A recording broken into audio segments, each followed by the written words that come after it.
My mother-in-law thought she could bully me. I made sure she lost her son's respect forever. I never thought my marriage would face such a threat. Certainly not from family. Jason and I had built something beautiful over our 5 years together. A partnership based on trust, mutual respect, and the kind of love that makes you feel invincible. We had our routines, our inside jokes, and plans for the future that kept us excited about tomorrow. Our small 2-bedroom house in the suburbs wasn't much, but we'd painted every wall ourselves, chosen every piece of furniture together. And then there was Linda. My mother-in-law had always been particular about how Jason spent his holidays, particular about which family traditions were non-negotiable, particular about what constituted a proper daughter-in-law. But I'd managed to navigate those waters. I smiled through her subtle criticisms of my cooking. I nodded politely when she reminisced about Jason's ex-girlfriend who would have made such a wonderful nurse. I even wore the hideous brooch she gifted me to every family gathering. But 6 months ago, something changed. Something darkened. It started with a phone call on a Tuesday evening. Jason and I were in the middle of our weekly date night, homemade pasta and a movie on the couch. His phone lit up with Linda's name and instantly, his body tensed. "Mom? What's wrong?" His voice sharpened with concern. I watched his face transform as he listened. His eyes widened, his jaw clenched. "Mom, slow down. Are you saying you fainted? Have you called an ambulance?" My own heart skipped. Despite our differences, I would never wish ill on Linda. She was 68, and while she'd always been remarkably healthy and energetic, age catches up with everyone eventually. Jason grabbed his car keys before he even hung up. "She doesn't want an ambulance, says she's feeling a bit better but shaky. I need to go check on her." "Of course," I said, already reaching for my shoes. "I'll come with you." He hesitated for just a moment. Maybe you should stay here." She seemed really disoriented, and too many people might overwhelm her. I nodded, trying to ignore the sudden coolness in the space between us. "Text me updates." But the text never came. Jason returned at nearly midnight, exhausted, with worry etched into his face. Linda had been dizzy, he explained. Her blood pressure seemed off. She'd been having episodes over the past few weeks, but hadn't wanted to worry him. "Why didn't she tell us sooner?" I asked, genuinely concerned. "You know, Mom, she hates being a burden." He looked at me with a strange, almost accusatory expression. "She asked about you, wondered why you didn't come. But you said—" I know, he sighed. She values family being there during tough times." That was the first crack in our foundation. Hairline, barely perceptible, but there. Within 2 weeks, the calls became more frequent. Chest pains, shortness of breath, strange numbness in her extremities. Each time, Jason would drop everything to rush to her side. Each time, I would offer to come along. Each time, there was some reason why I should stay behind. "She's not dressed properly. She's too emotional right now. The doctor said not too many visitors." The doctor. That was another red flag I missed.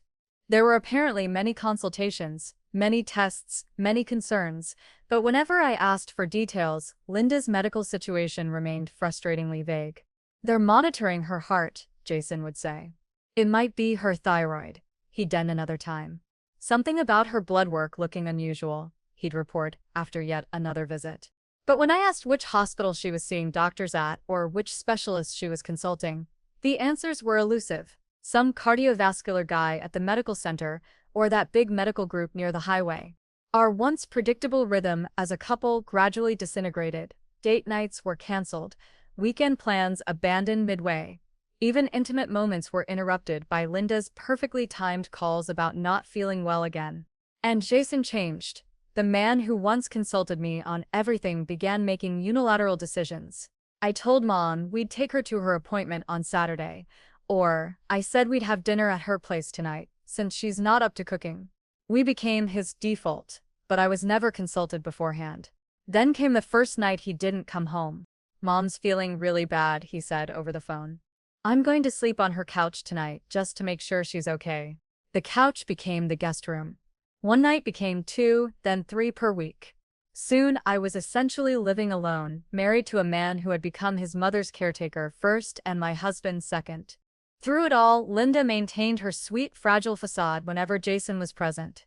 She'd reach weakly for his hand, speak in a trembling voice about how blessed she was to have such a devoted son. "Some women in my condition aren't so fortunate," she'd say, with a meaningful glance in my direction. But when Jason stepped out of the room to take a call, to get her more tea, to fetch whatever she suddenly needed, the transformation was immediate and chilling. "He works so hard," she told me once, her voice suddenly strong, her eyes sharp as flint. "It must be difficult for you, being so uninvolved in his caregiving efforts." "I've offered to help many times," I replied, keeping my tone neutral. "Jason seems to think it's best if he handles things." "A wife should insist on supporting her husband during family crises," she said, smoothing her perfectly pressed slacks. "But then, not everyone has that natural nurturing instinct." Before I could respond, she clutched her chest dramatically as Jason re-entered the room. "Oh, just a little twinge," she assured him, as he rushed to her side. Over his shoulder, her eyes met mine with what I could only describe as triumph. I wish I could say I immediately recognized what was happening. But the truth is, doubt crept in. What if she really was ill? What if I was being selfish, resenting an elderly woman's genuine health crisis simply because it inconvenienced my marriage? The guilt ate at me, even as my instincts screamed that something wasn't right. One evening, after Jason had once again rushed to his mother's side following a tearful call about feeling faint, I found myself alone in our kitchen, staring at the 2 plates of uneaten anniversary dinner I'd prepared. 5 years of marriage, celebrated without my husband. My phone buzzed with a text from my sister Kate. "How's the special dinner going?" I sent her a photo of the empty chair across from me. Her response came quickly. "Again? Emma? This isn't normal. Has anyone besides Jason actually seen Linda in medical distress?" That simple question was like a lightning bolt. Had anyone else witnessed these episodes? The neighbors she'd lived beside for decades? Her friends from church? Her sister who lived just 30 minutes away? Or did these medical emergencies only occur when she was alone, with only her son to witness her suffering? I set down my wine glass, a cold clarity washing over me. Either Linda was genuinely ill, in which case she needed more comprehensive care than her son could provide. Or this was something else entirely. That night, alone in our bed, I made a decision. I wouldn't confront either of them directly, not yet. First, I needed to understand exactly what I was facing, because the stakes couldn't be higher. I was fighting for my marriage, and my opponent had a head start. Little did Linda know, she had chosen the wrong woman to push aside. I might have been patient, even accommodating to a fault, but I was about to show her exactly what happened when you tried to come between me and the man I loved. The game was just beginning, and for the first time in months, I felt a strange, cold confidence settle in my chest. If Linda wanted to play dirty, she would soon discover I could dig in the mud with the best of them. I just had to be smarter about it. By the 3rd month of Linda's health crisis, Jason was spending 5 nights a week at his mother's house. Our home had become just a place where he occasionally stopped to shower, change clothes, and grab whatever he needed before rushing back to his mother's side. The man I married, the one who used to text me silly jokes throughout the day and bring home wildflowers he spotted on his drive back from work, had been replaced by a hollow-eyed, distracted stranger who barely met my gaze. "Jason," I said, one morning, as he hurriedly packed a fresh set of clothes, "don't you think it's strange that your mom refuses to see a specialist? If her condition is this serious—" "Emma, please," he cut me off, his voice tight with frustration. "Mom's terrified of hospitals. You know that. But she's supposedly having cardiac symptoms. That's not something to ignore because of a fear. She's seeing her regular doctor," he insisted, though he couldn't tell me when her last appointment had been or what the doctor had actually said. Maybe I could go with her next time, for support. The look he gave me was both wounded and accusatory. "Why are you pushing this? Do you not understand how stressful this is for me? For her?" That night, alone again in our bed, I received a text from Jason. "Mom's crying. Says she overheard you suggesting she's making up her symptoms. How could you be so cruel?" I stared at the phone in disbelief. I had never spoken to Linda about my suspicions. Not once. The conversation with Jason had been private, in our bedroom. Unless Jason had repeated my concerns to her, which meant he was discussing me with his mother, discussing my apparent lack of sympathy, my skepticism, painting me as the villain in her suffering. The next day, I stopped by Linda's house unannounced, bringing soup and fresh bread as a peace offering. Jason had gone to work for a few hours, the first time in weeks he'd spent any significant time away from his mother's side. Linda answered the door, looking remarkably put together for someone allegedly on death's door. Her hair was freshly styled, her makeup flawless. The moment she saw me, her bright expression dimmed. "Emma, what a surprise." She didn't move to let me in. "I brought soup," I said, forcing a smile. "Homemade. I thought you might like something nourishing." She accepted the container with limp hands, suddenly looking frail. "How thoughtful. Though I hardly have an appetite these days. May I come in? Maybe we could talk a bit. I feel like we haven't had much chance connect lately." Her lips thinned into a line. "I'm very fatigued today." I was about to lie down, but I had already spotted something through the door. A suitcase in the hallway, a small weekend-sized bag, packed and ready. "Are you going somewhere?" I asked, nodding toward it. For a split second, panic flashed across her face. Then it was gone, replaced by practiced suffering. "Oh no, Jason is taking a few of my things to be cleaned. I've been too weak to manage it myself." As if summoned by his name, my phone rang with Jason's number. I excused myself to answer. "Where are you?" His voice was sharp with accusation. "At your mother's. I brought her some soup. She just called me in tears. Said you barged in and started interrogating her about her private medical business." "Emma, what are you doing? She's in no condition for this kind of stress." My mouth fell open. "Jason, that's not..." "She's my mother," he cut me off, his voice breaking. "The woman who gave me life, who sacrificed everything for me. And you can't even show her basic compassion." That evening, when he came home to get more clothes, the conversation continued. But it wasn't a conversation, it was an ambush.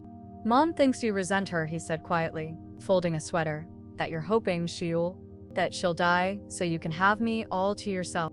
The cruelty of the accusation took my breath away. "That's insane." "Jason, I've never..." She said, "You've made comments about her convenient timing when she needs help, about how she's taking advantage of my concern." "I've never said those things to her." "Then, why would she tell me you did?" His voice rose. "Why would my sick mother lie about something like that?" The answer seemed obvious to me, but was invisible to him. Because she was waging a systematic campaign to drive us apart. Because every moment he spent defending her was another moment he spent seeing me as an enemy. Because she wanted him all to herself.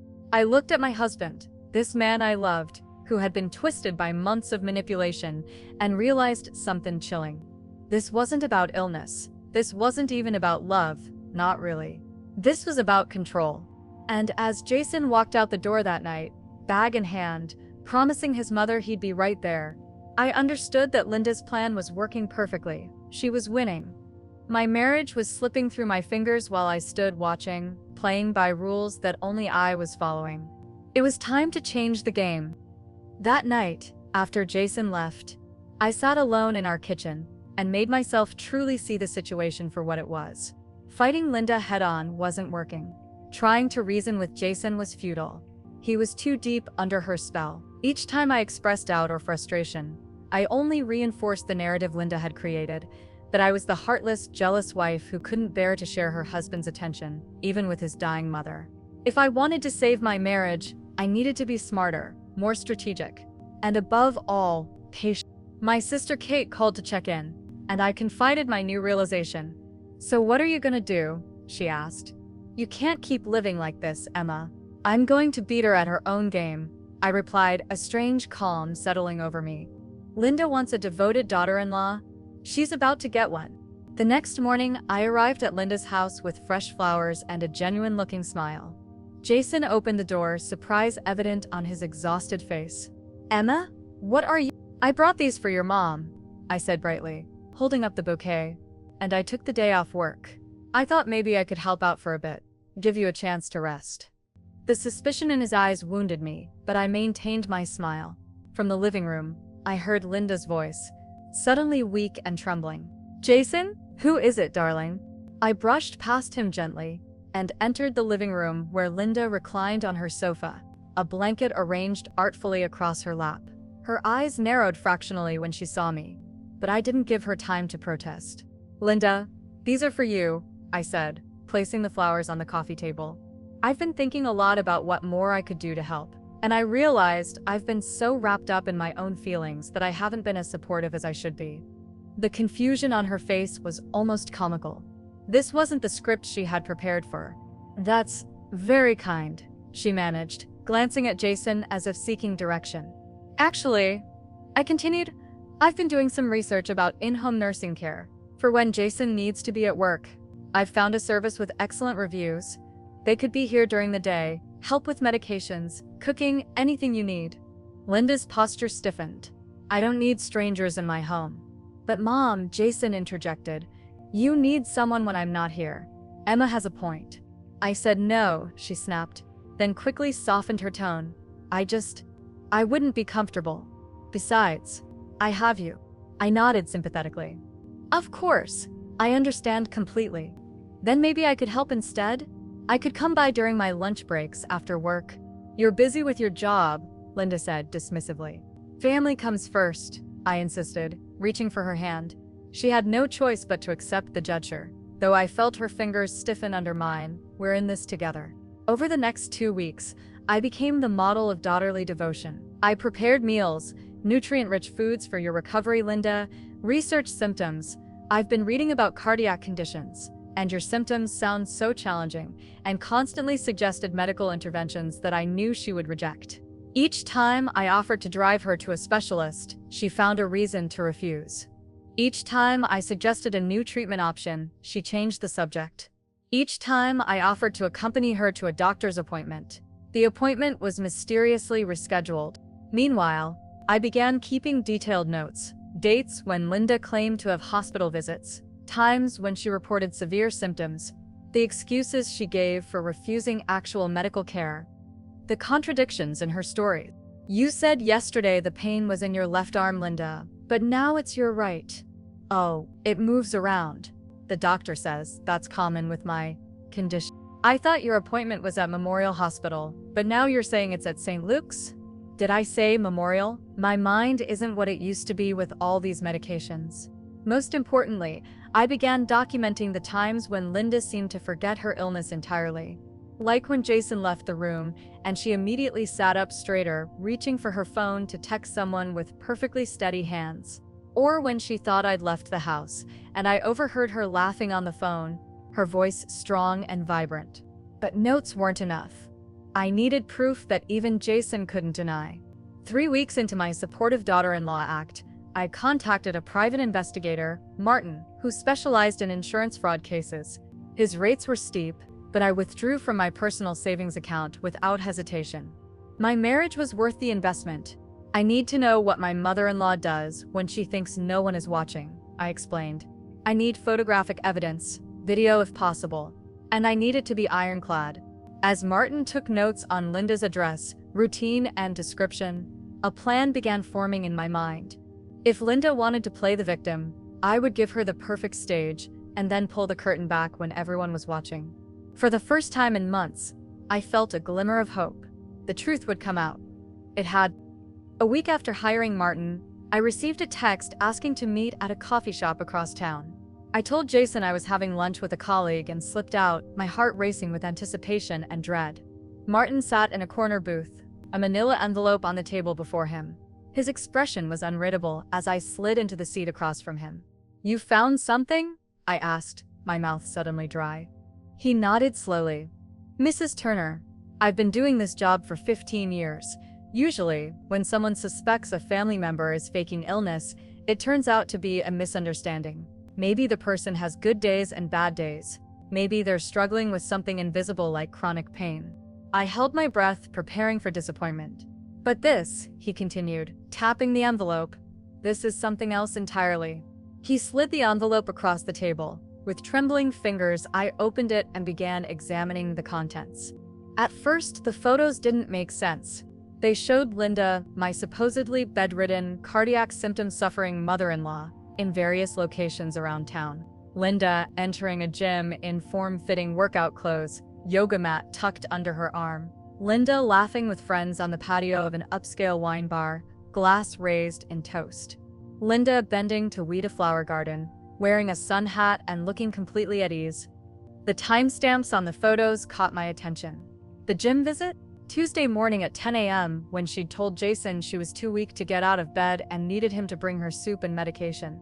The wine bar, Friday evening, when she'd called him in tears because she was experiencing chest pressure and needed him to stay with her overnight. There's more, Martin said quietly, pointing to a second stack of photos. These showed Linda at what appeared to be a community center, standing at the front of a room filled with other seniors. In one image, she was demonstrating what looked like a dance move, arms raised gracefully over her head. That's a Zumba class for seniors, Martin explained. She's the instructor. Teaches it 3 times a week, according to their schedule. I sat back, a wave of emotions crashing over me. Vindication, rage, heartbreak for Jason. I did some additional checking, Martin continued, pulling out a notepad. There are no hospital records under her name for the past 6 months. No emergency room visits. No specialist consultation. The only doctor's appointment on record was a routine physical 4 months ago, where she was given a clean bill of health. He pushed a folder across the table. I took the liberty of collecting statements from some people who know her. Her neighbor mentioned she bragged about how her son was finally giving her the attention she deserved after you tried to take him away from his family. And this is the schedule of her weekly activities, he added, sliding me another sheet. Book club on Mondays. Zumba instruction on Tuesdays, Thursdays, and Saturdays. Wine tasting group every other Friday. Gardening club on Wednesday mornings. I stared at the paper, reality sinking in. Linda wasn't just exaggerating or seeking attention. This was a calculated, elaborate scheme to systematically destroy my marriage and reclaim her son's undivided attention. There's one more thing, Martin said, looking uncomfortable for the first time. I recorded some of her phone conversations in public places.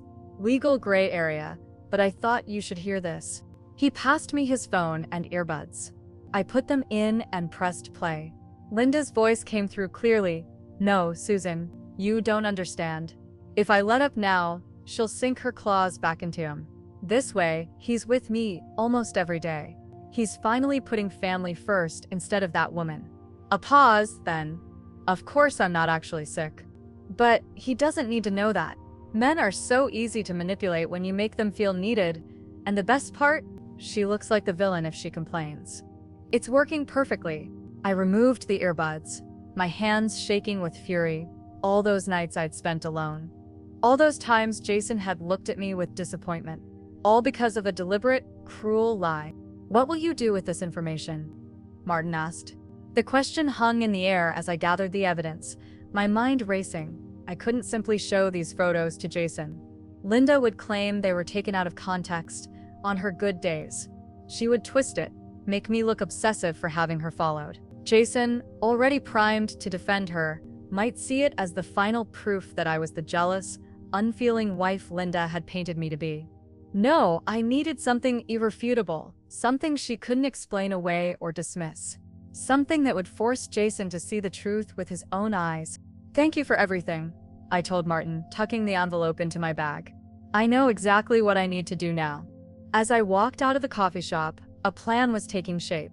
A plan that would either save my marriage or end it completely. But either way, Linda's manipulation would be exposed for exactly what it was. No more pretending.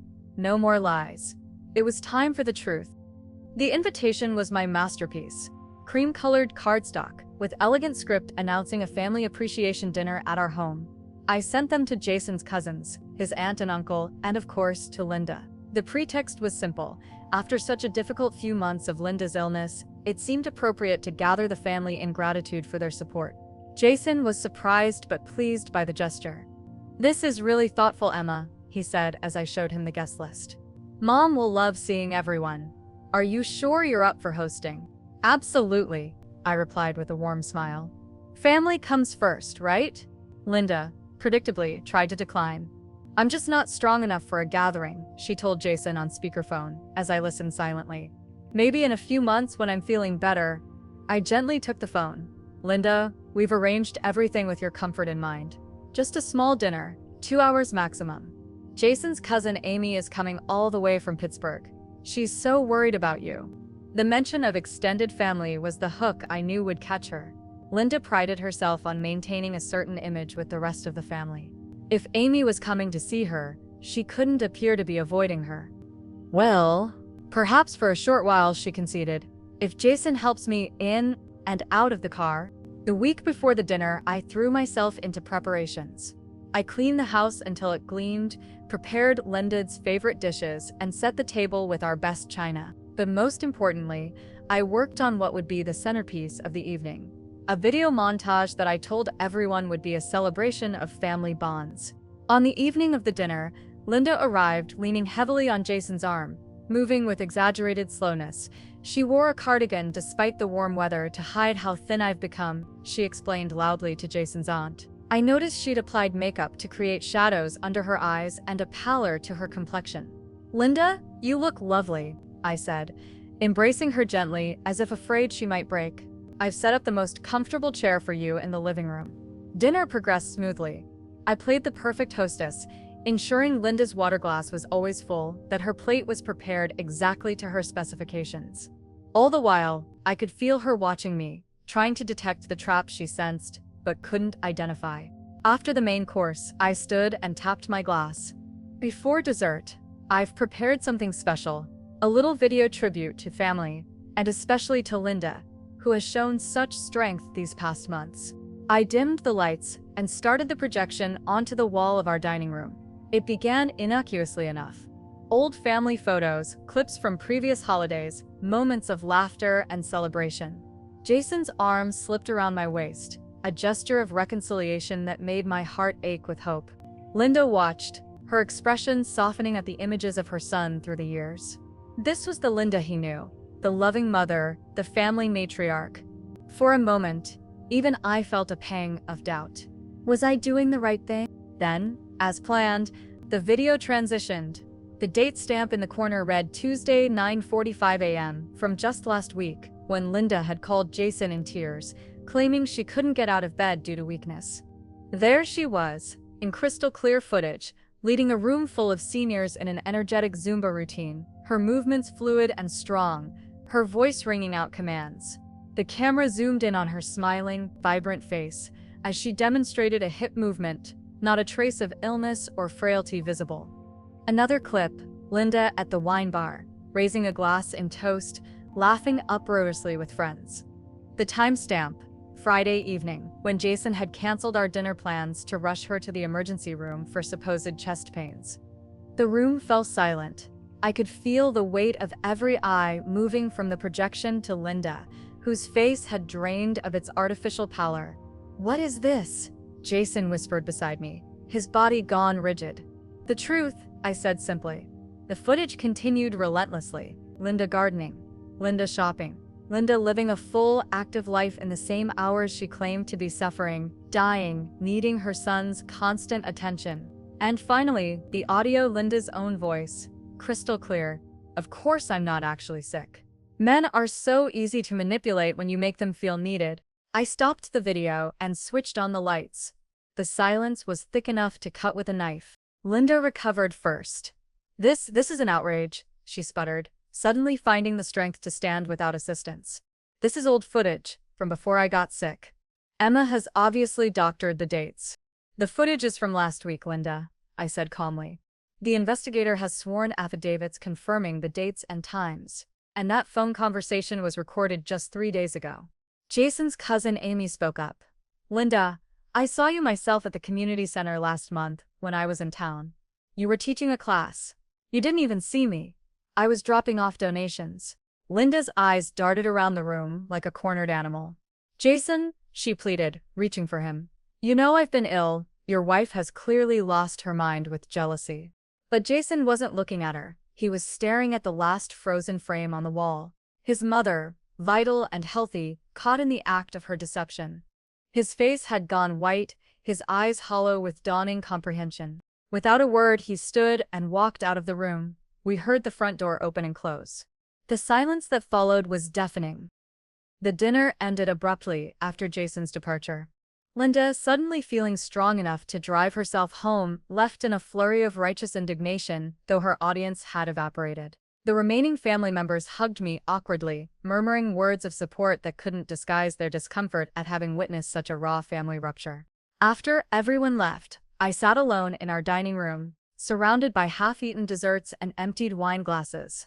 I didn't know where Jason had gone or if he'd return. For all the certainty I'd felt executing my plan, now I was adrift in doubt. Had I destroyed my marriage in my attempt to save it? At 11:30, I heard a key in the lock. Jason entered silently, his face drawn and his shoulders slumped in a way I'd never seen before. He was carrying an overnight bag, the same one he'd been taking to Linda's for months. He set it down by the door and met my eyes across the room. "You packed a bag," I said quietly, unable to read his expression. "Yes." My heart contracted painfully. "Are you leaving?" "No," he said, his voice rough with emotion. "I'm coming home." He crossed the room in a few strides and sat heavily in the chair beside me. For a long moment, neither of us spoke. "Why didn't you just tell me?" he finally asked. "Show me the evidence privately." "Would you have believed me?" I countered gently. "Be honest, Jason. If I'd shown you those photos without witnesses, without the undeniable context, would you have accepted that your mother was lying?" He ran a hand over his face. "I don't know. I want to say yes, but—" He trailed off, and I understood. Linda's manipulation had been too thorough, too effective at painting me as the villain. "I'm sorry it had to be so public," I said. "I just couldn't see another way." "No, I'm the one who should apologize," he said, reaching for my hand. "I let her come between us. I abandoned you. I accused you of being selfish when all along, he couldn't finish the sentence." That night, Jason slept in our bed for the first time in weeks. We didn't make love, the wound was still too fresh.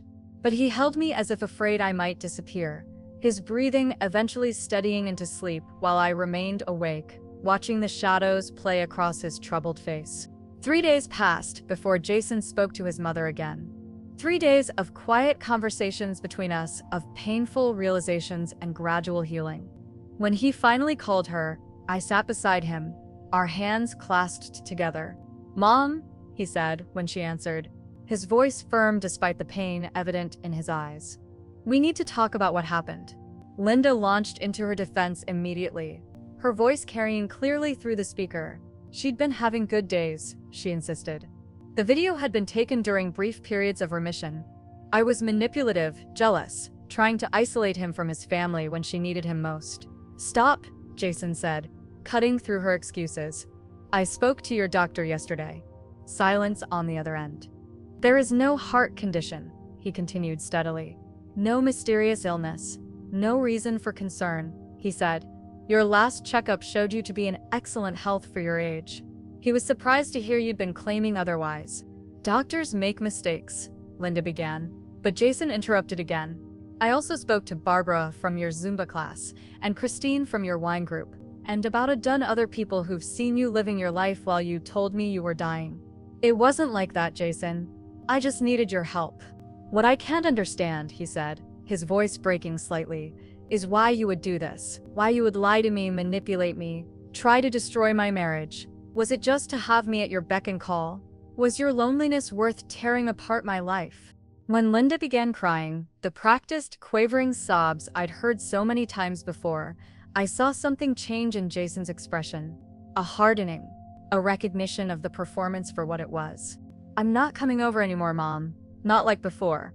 If you need actual help with something specific, you can call and ask like a normal person. But this manipulation, it stops now." He ended the call as she was mid-protest. Then he turned to me, his eyes clearer than I'd seen them in months. "I'm so sorry," he said simply. In the weeks that followed, our marriage began to heal. Jason set firm boundaries with Linda. He would visit once a week for Sunday dinner, sometimes with me, sometimes alone, but he no longer jumped at her every call. He stopped spending nights at her house. He stopped putting her needs above our relationship. Linda tried to reassert control at first. There were tearful phone calls, dramatic health scares, thinly veiled jabs at my character. But each attempt was met with increasing detachment from Jason. The spell was broken. He now saw the manipulation for what it was.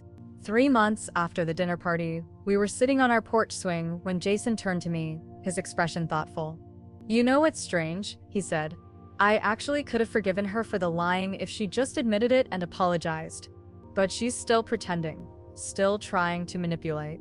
And every time she does, I lose another piece of respect for her." I squeezed his hand, saying, "Nothing. Some battles weren't mine to fight anymore." "She lost me," he continued quietly. "Not because you took me away, but because she couldn't see me as a person separate from her. A person with my own life, my own love." As the evening settled around us, I realized that was the true victory. Not the exposure of Linda's lies, not even the restoration of my marriage, but the fact that Jason had finally seen the truth, not just about his mother's deception, but about his own worth beyond being her son. I had won back my husband. But more importantly, Jason had won back himself.